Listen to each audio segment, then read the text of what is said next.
बिस्मिल्लाहिर्रहमानिर्रहीम। अस्सलाम वालेकुम friends, welcome to my channel. उम्मीद करती हूँ आप अपने घरों में खुश होंगे, आबाद होंगे। अल्लाह अपना करम आप पर बनाए रखे। तो फ्रेंड्स, आपकी ज़िंदगी को और भी मज़ेदार बनाने के लिए और ख़ुसूसन आपके टी टाइम को बहुत मज़ेदार बनाने के लिए आज बहुत ही ज़बरदस्त पोटैटो बाइट्स की रेसिपी मैं आपके साथ शेयर करने वाली हूँ। तो चलिए शुरू कर लेते हैं। आधा किलो आलू लिए थे, इनको नमक डालकर उबाल लिया है। अब आलूओं को अच्छे से मैश कर लिया, इसमें ज़रा सा भी मोटा हिस्सा नहीं रहना चाहिए आलू का।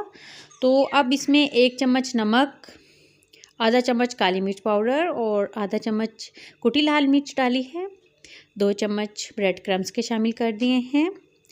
1 चम्मच भरकर सूजी और 1 चम्मच ही कॉर्नफ्लोर इसमें शामिल करना है। 1 चम्मच लहसुन का पाउडर डाल देना है। अगर लहसुन का पाउडर नहीं है तो 3 से 4 जवे लहसुन के उनको पीसकर वो डाल दें, तो फ्लेवर वैसे ही हो जाएगा। तो ये तमाम चीज़ों को अच्छे से मिक्स कर लिया। अब हैंड्स पे हल्का सा ऑयल लगाकर और थोड़ा सा लेकर इस तरीके से देखिए फिंगर्स की मदद से इसको अच्छी सी शेप दे लेनी है। वैसे तो आप अपनी मनचाही शेप दे सकते हैं।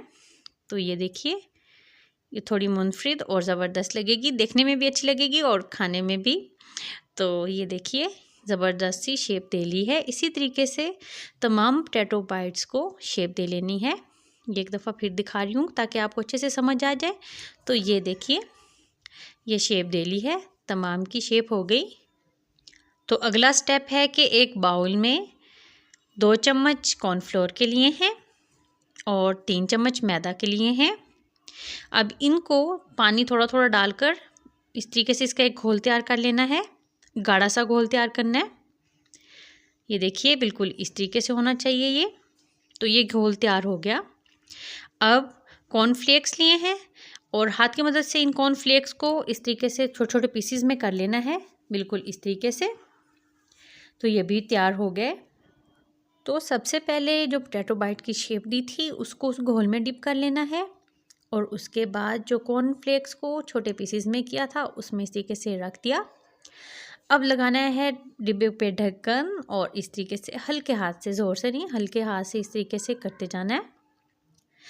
और ये देखिए कितनी ज़बरदस्त सी कोटिंग हो गई। इसका फ़ायदा ये है कि इससे ना पोटैटो बाइट्स की शेप ख़राब नहीं होगी। अगर हाथ से हम इस पर कोटिंग करेंगे तो शेप ख़राब होने के चांसेस होते हैं। तो तमाम पोटैटो बाइट्स की कोटिंग कर ली है। अब इनको 15 मिनट के लिए फ्रीज़र में रख देना है।